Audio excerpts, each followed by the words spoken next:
Welcome back to The Explainer. Today, we're diving straight into this wild biological mystery straight out of Ang's detailed notes on fish keeping.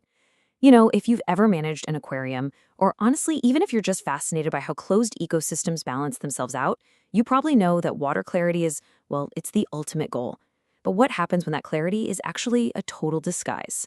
We're going to look at a really bizarre scenario today, a tank completely suffocated by algae that somehow, miraculously, maintains absolutely crystal clear water. It is a literal ecological paradox, and it challenges pretty much everything we assume about what a clean environment actually looks like. So let's get right into it. Section 1, the crystal clear mystery. So picture this. To understand how this whole unique situation came about, we have to look at a bit of an accidental experiment. Basically, Ang left the LED aquarium lights on for several consecutive days across a bunch of different tanks. Now, naturally, the water parameters in these tanks reacted in totally different ways, showcasing varying degrees of algae bloom based on their own little microenvironments. But Ang noticed this crazy visual contradiction in one specific tank. The water itself, utterly spotless, like you could see right through it perfectly. Yet, when you actually looked closer, thick, fuzzy green algae completely blanketed everything else. We're talking every single inch of the glass, the substrate was buried, and a terracotta pot sitting in the tank was completely coated. It was basically this underwater forest of green fuzz, just surrounded by perfectly transparent water. Which brings us to this exact literal question Ang asked, and it perfectly frames the whole paradox of our explainer today. How can the water be so clear if there's an algae bloom and no mechanical filter? I mean, it completely defies common sense, right? Normally, if you've got an algae problem, your tank looks like a swamp. If you don't have a mechanical filter constantly running to physically scrub that water, an algae bloom usually means you can't even see the back of the glass. So what exactly are the invisible mechanics at play here, keeping that water column so pristine while the surfaces look like a literal green shag carpet? Section 2, when algae is the filter. To solve this mystery, we really have to look past the aesthetics and uncover the unexpected and, frankly, incredibly effective ecological role this fuzzy green nuisance is actually playing. See, we tend to think of algae as just a pest, but here, it's playing a brilliant game of biological warfare. On one side, we have dense surface algae. That's the stationary fuzzy stuff coating the glass in the pot. On the other side, we've got planktonic algae. That is the free-floating, microscopic stuff that usually causes that cloudy, dreaded green soup water that aquarists absolutely hate. What's happening in Ang's tank is basically an aggressive resource monopoly. That dense surface algae is hoarding all the nutrients. By coating all the surfaces, it's acting like a massive biological sponge, literally starving out the free-floating planktonic algae. And because that planktonic algae can't get any food, it can't bloom, which means the water stays perfectly clear. So the really crucial takeaway here is that the surface algae isn't just sitting there looking ugly. It's acting as an incredibly aggressive natural filter. It is directly absorbing 3 highly potent dissolved nutrients straight out of the water column: ammonia, nitrates, and phosphates. Now, as any aquarist will tell you, these are the main byproducts of waste in an aquatic ecosystem.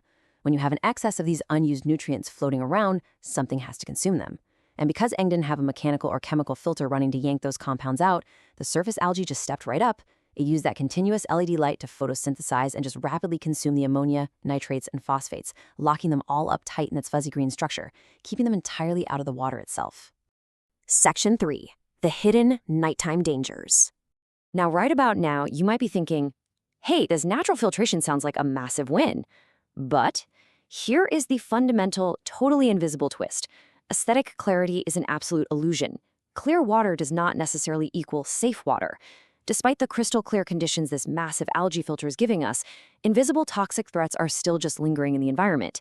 The algae is effectively masking the root problem, which is that excess of nutrients, but it's actually introducing a completely new unseen threat, one that only reveals itself when the lights finally turn off. And this builds into a seriously dangerous biological clock. During the day, things are great. With the LED lights blazing, the algae acts as a helpful little filter, absorbing nutrients and pumping out oxygen through photosynthesis. But watch what happens at nighttime. When the sun goes down or you flip that light switch off, photosynthesis stops dead. But respiration, that doesn't stop. The algae suddenly flips from being a helpful producer to a massive consumer. It starts aggressively robbing the tank of oxygen just to survive. By late night, because so much oxygen is being sucked up and carbon dioxide is being dumped back in by this giant algae blanket, CO2 levels in the water just spike. And by the time we hit dawn, that high CO2 concentration has created carbonic acid in the water, triggering incredibly dangerous pH swings. For any fish or little invertebrates living in that tank, this invisible roller coaster of oxygen depletion and acid spikes is wildly stressful, if not completely lethal. Section 4. 4 ways to fix it. Okay, so how do we actually prevent these dangerous nighttime spikes without just resorting to a loud mechanical filter? We need a game plan. Based on Ng's findings, here are 4 specific, highly actionable tweaks to restore some true long-term balance to an ecosystem like this. Step 1. Scrape or scoop that algae regularly. You literally have to physically remove that excess biomass so it can't consume all your tank's oxygen at night. Step 2. Limit your light to 6 to 8 hours. This simply starves the algae of the extra energy it relies on to overpopulate. Step 3. Add aquatic plants. This is a big one. Plants are essentially the good guys here. They will directly compete with the algae for those exact same ammonia, nitrate, and phosphate nutrients, which naturally stunts the algae's growth. And finally, step 4. Perform regular water changes. This physically yanks those dissolved nutrients right out of the water column before the algae ever even gets a chance to snack on them. Put together, these 4 tweaks safely control the ecosystem by treating the actual root cause, rather than just treating the symptom of the green fuzz. So, as we wrap up this explainer, I really want to leave you with this provocative thought.